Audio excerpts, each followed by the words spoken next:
dia a todos. Excelentíssimas autoridades regionais e locais, excelentíssimos senhores, senhor bastonário da Ordem dos Economistas, senhor presidente da Delegação Regional da Ordem dos Economistas aqui na Madeira, e agradecer o convite e a oportunidade que me é dada. É a segunda vez que aqui venho, estive cá há 3 anos, noutro contexto, falando sobre mais ou menos o mesmo tema, e, portanto, olhar agora um pouco para este contexto pós-pandemia. Também agradecer o facto de ser, em quase 2 anos, o primeiro evento presencial em que estou.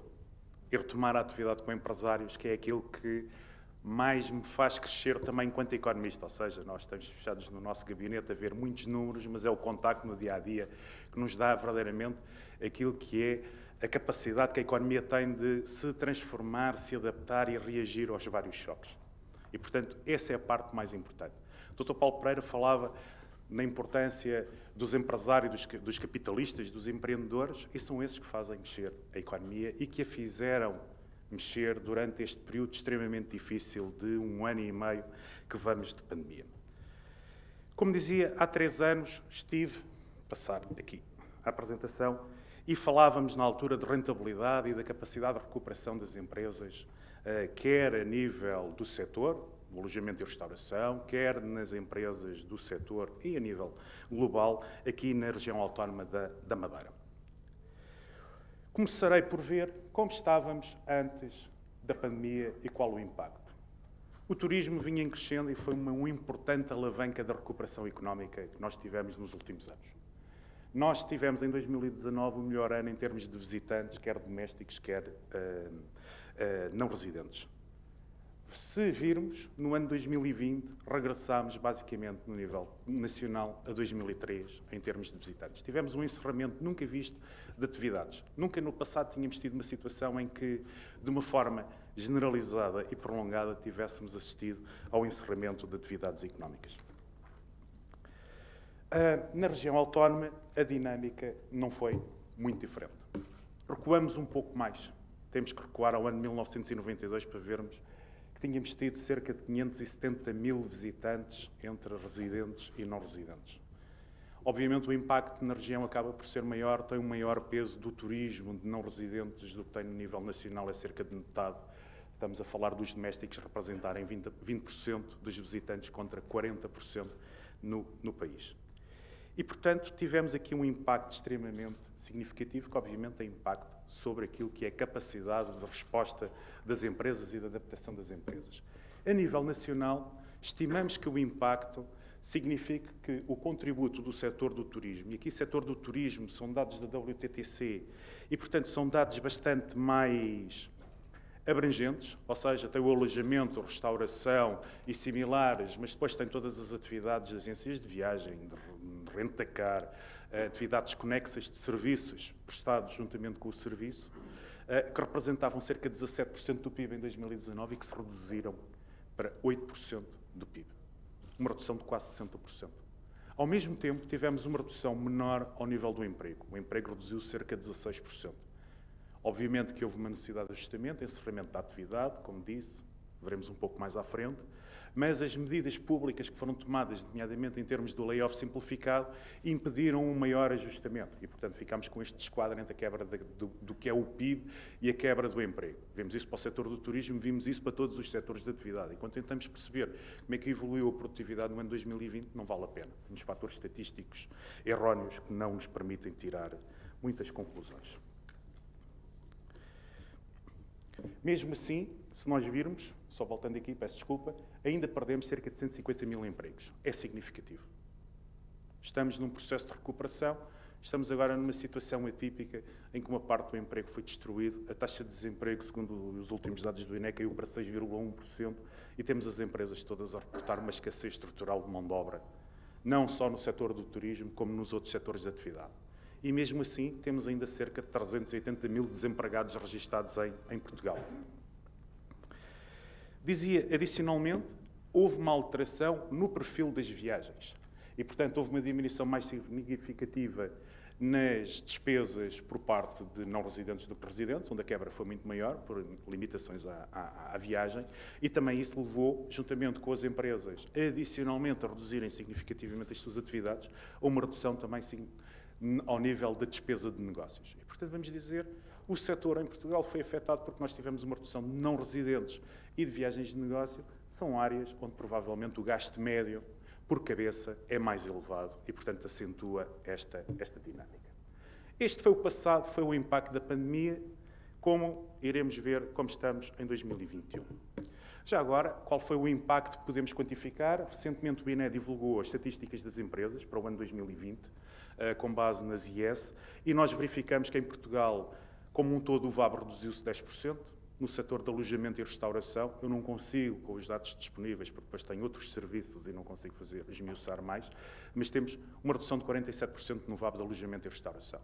Se viermos à região autónoma, fruto da sua maior exposição ao turismo, e como disse o Dr. Paulo Pereira, representará cerca de 30% do PIB regional, então estamos a falar de uma quebra de 25% do VAB da região como um todo e de cerca de 2/3 do VAB no alojamento e restauração. São impactos bastante significativos.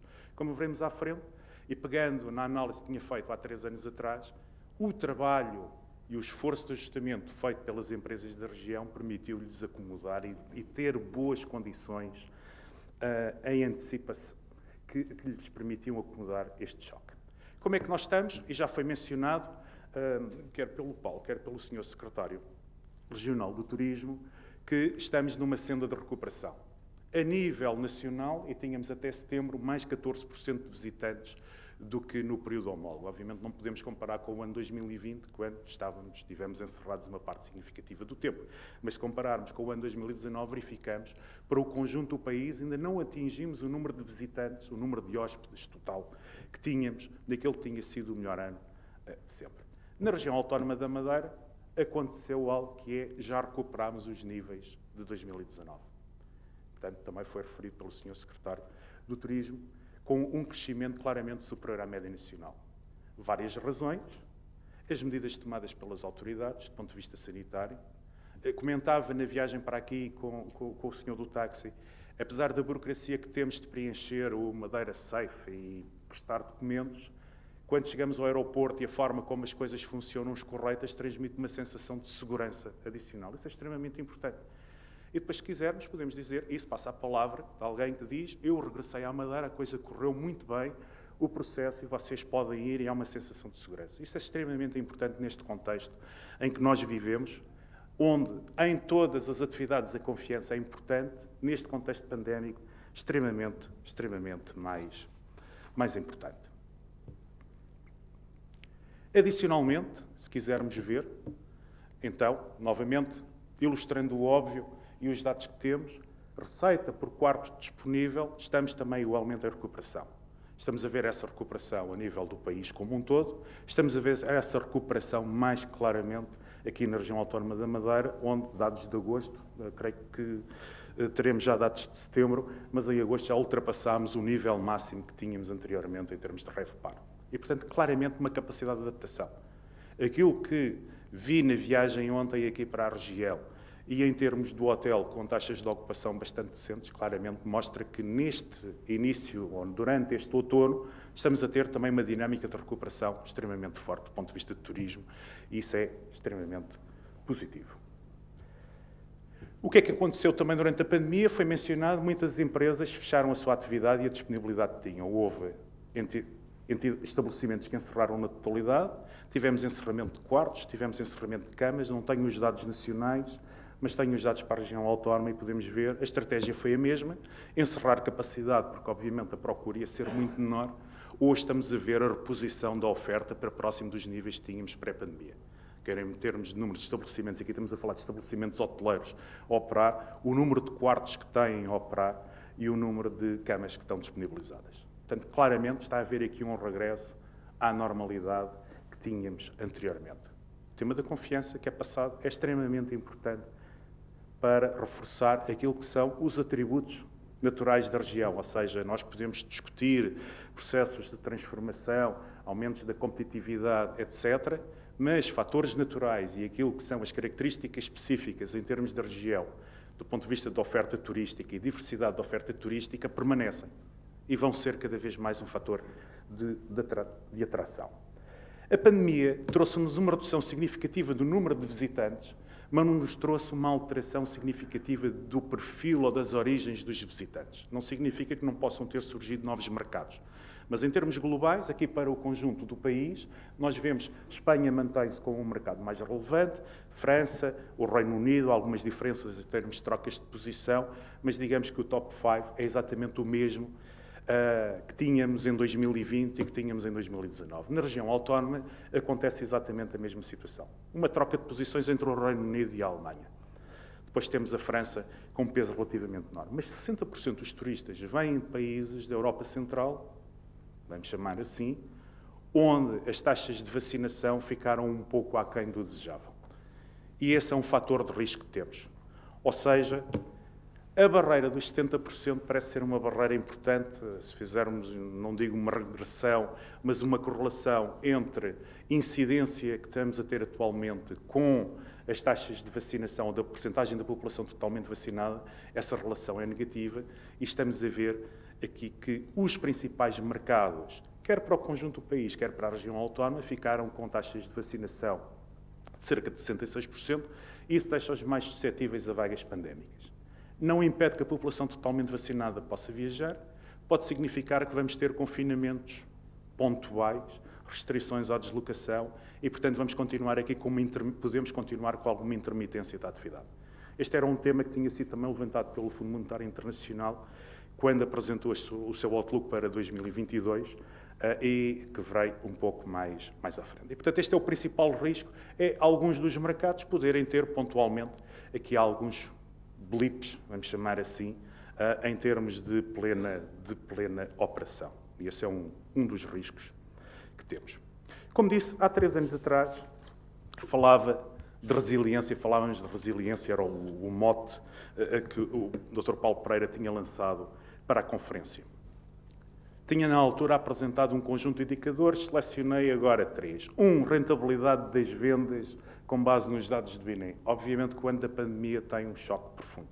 Houve atividades que encerraram. Restaurantes estiveram encerrados durante 3 meses, 2 meses o ano passado e no início deste ano, pelo menos a nível de Portugal e do continente, estiveram igualmente encerrados durante cerca de 1 mês e meio.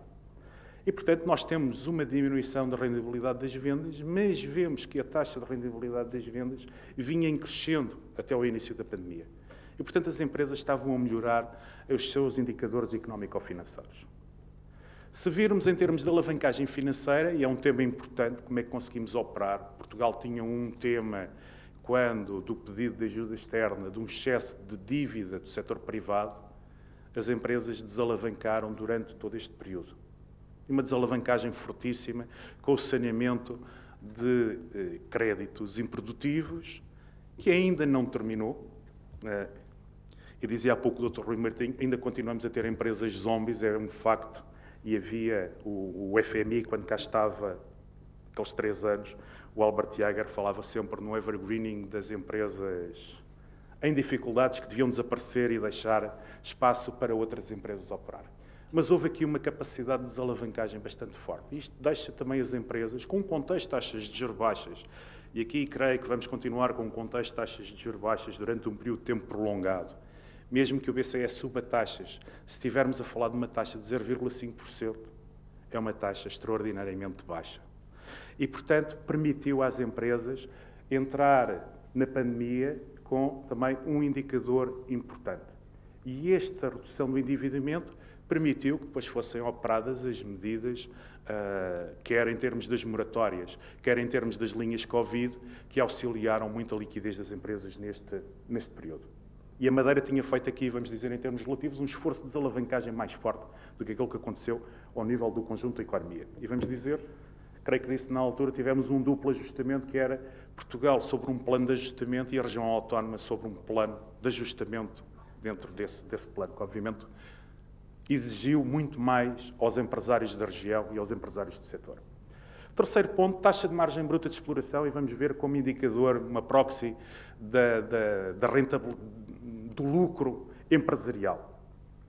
Estávamos em crescimento, O setor de alojamento e restauração com taxas bastante mais elevadas, 17%, pré-pandemia, houve uma redução. Na Madeira, o esforço de ajustamento e a melhoria da rentabilidade foi mais elevada, tínhamos taxas de cerca de 21%, 22% pré-pandemia. E, portanto, vínhamos com uma situação que deu capacidade ao setor como um todo. Olhamos para 2020 e vemos uma queda nas taxas de margem bruta de exploração, mas temos que atender às condições específicas que estávamos a verificar, mas isto dava às empresas uma capacidade de resistência adicional para um esforço muito grande. Obviamente são valores agregados, como em tudo, teremos empresas ainda mais saudáveis, teremos outras menos saudáveis, mas as menos saudáveis em qualquer condição de mercado serão impactadas. Agora o setor como um todo estava claramente mais forte e com capacidade de beneficiar dessa recuperação. E isso é visível num outro indicador.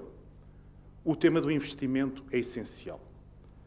E o que nós verificámos foi que, normalmente, quando temos períodos de ajustamento, normalmente a área onde as empresas mais facilmente operam é reduzir o seu CAPEX. Quando vamos ver taxas de investimento e sabendo que o VAP caiu 40%, 50%, nós vemos que as taxas de investimento permaneceram. E, portanto, as empresas aproveitaram provavelmente também este período e os encerramentos que tiveram para renovação de espaços, algo mais de melhoria que, obviamente, lhes vai permitir beneficiar e alavancar esta fase de recuperação. E, portanto, quando comparamos que vínhamos com taxas de investimento a nível nacional de cerca de 20% e atingimos valores mais elevados, sabendo que ambos os valores absolutos caíram, mas a queda foi diferenciada. Esse é um fator importante.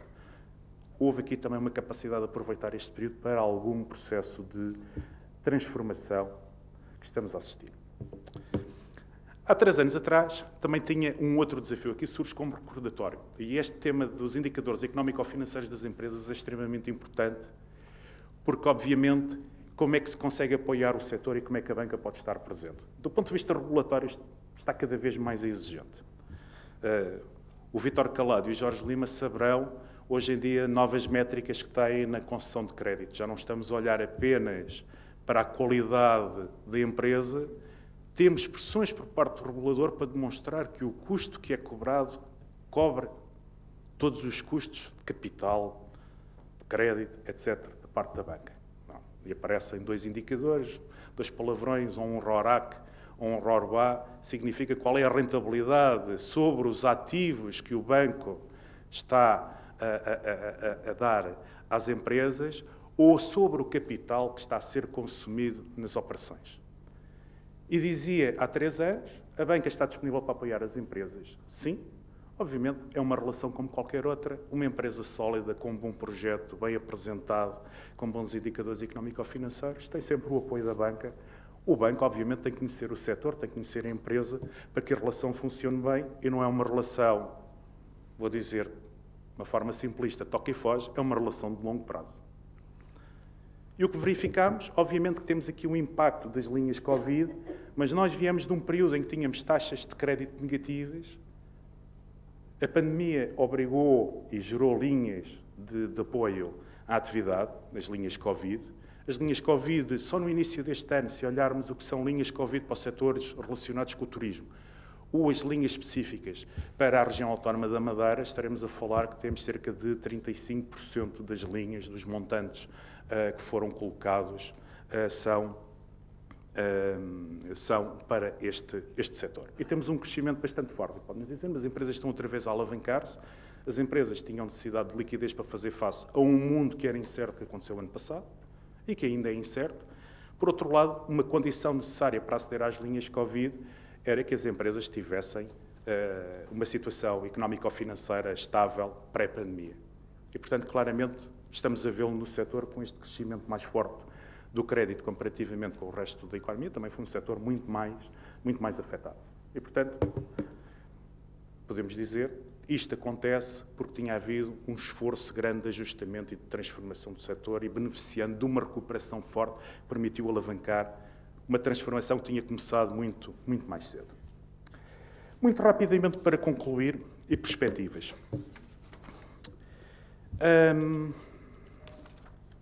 O Fundo Monetário Internacional recentemente apresentou as suas novas projeções, estou a utilizá-las mais décima, menos décima.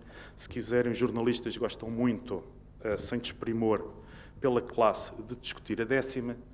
Os economistas conhecem uma coisa chamada erro padrão e, portanto, quando vamos para as 5 décimas já nos é indiferente.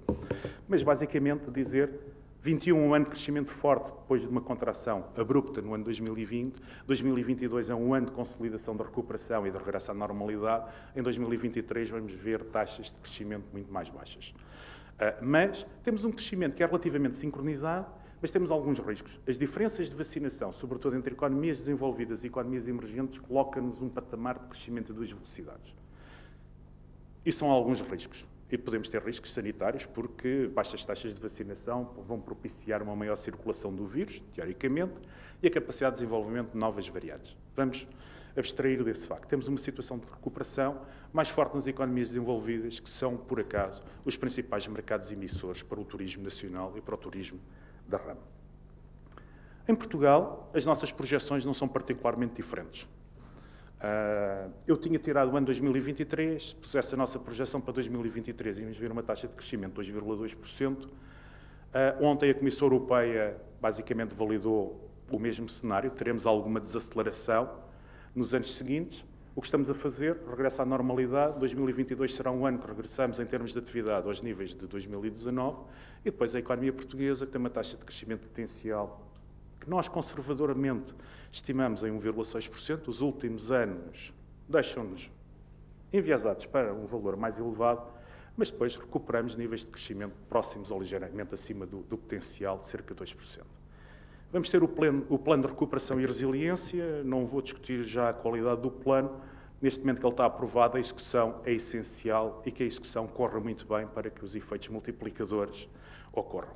Vamos dizer quais: utilizar por uma verdadeira digitalização do setor público, que permita uma simplificação da relação das empresas e dos cidadãos com o Estado e que não andemos a prestar sistematicamente a mesma informação em 3 portais quando precisamos tratar de um processo com 3 entidades diferentes. Qual é o tema? Surge-nos, se calhar, um bocadinho mais à frente na execução do PRR, deveria estar um pouco antes, mas vamos dizer que esse é um mecanismo importante de burocratização e de eliminação de restrições à atividade.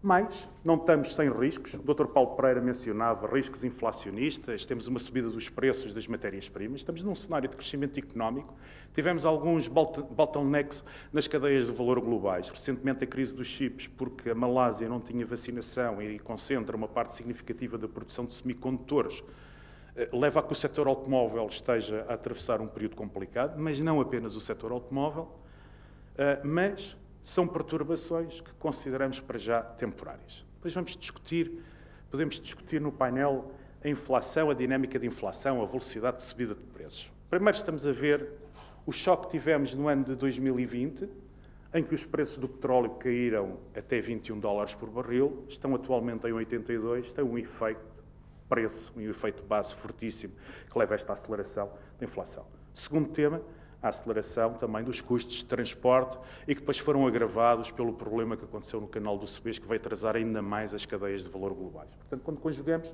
estamos aqui num processo de transição, provavelmente vamos evoluir para um nível de preços mais elevado, mas não teremos sistematicamente subidas de preços na casa dos 3%, 4%. Qual é o fator importante? Mão de obra e a capacidade de transformação desta aceleração da inflação em subidas dos salários. Então, aí sim, iremos evoluir para um outro patamar. Em Portugal, esta discussão passa além dos temas energéticos, na medida em que vamos ter uma subida do salário mínimo, mais 40 euros, são mais 6%. O que está previsto até 2025 era mais cerca de 6% anuais, representa uma parcela cada vez mais importante da mão de obra e, portanto, necessariamente, a massa salarial vai crescendo por um efeito administrativo que ultrapassa aquilo que é as dinâmicas de outras variáveis. O que vemos, se virmos na indústria, temos um tema: os custos energéticos representam uma parte significativa dos custos empresariais, não tem esse valor com custos na percentagem da base de custos das empresas, mas tem imensa intensidade energética por setores fora da indústria transformadora. E o setor da acomodação e restauração tem uma intensidade energética mais baixa. Não significa que a subida dos custos energéticos não tenha implicações. Podemos mover-nos para a utilização de tecnologias mais eficientes, substituição das fontes de iluminação por LEDs, etc. Mas, se quisermos, aquilo que vai ser a eletrificação vai nos trazer custos mais elevados.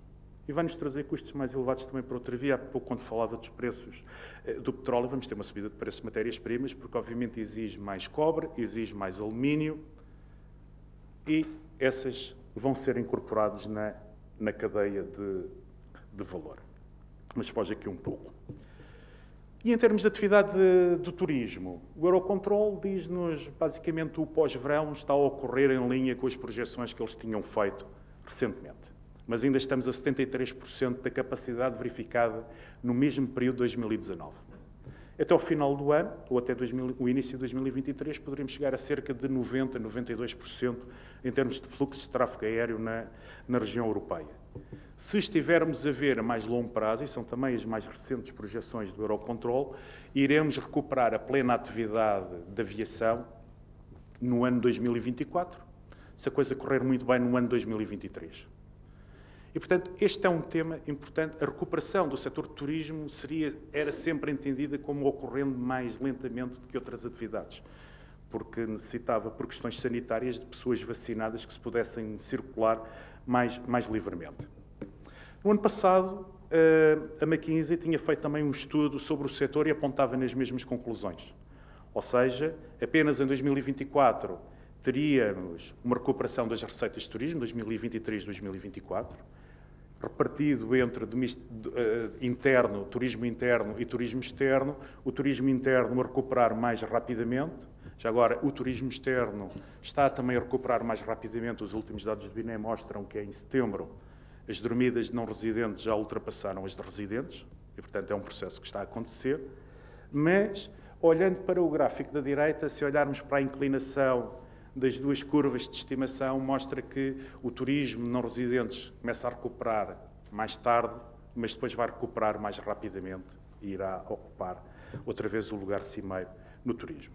Para Portugal, igualmente um estudo da McKinsey, creio que de julho deste ano, apontava no mesmo sentido. Recuperação 2024, novamente liderado pelo turismo doméstico, que foi aqui referido. Turismo doméstico, mesmo na região autónoma, foi extremamente importante numa fase inicial da recuperação, como alternativa ou como turismo seguro para as pessoas realizarem as suas férias, e teremos uma recuperação em 2024.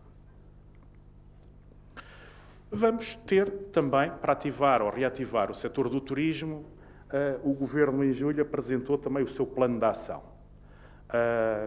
Eu pus só o quadro resumo, temos também o representante do Instituto de Turismo Portugal, que irá elaborar seguramente, mas tínhamos aqui duas medidas, ou as duas medidas mais relevantes, passam por medidas que utilizam o Banco Português de Fomento e que depois são transversais a todos os setores de atividade e não exclusivamente para o setor do turismo. E os montantes mais significativos cairiam no âmbito do Portugal 2030, que ainda está na fase inicial do processo de negociação com as autoridades europeias. Nem sequer temos o envelope financeiro, mas depois ele irá ser desenvolvido futuramente e, portanto, só final de 2022 ou mais provavelmente 2023 teremos alguns impactos.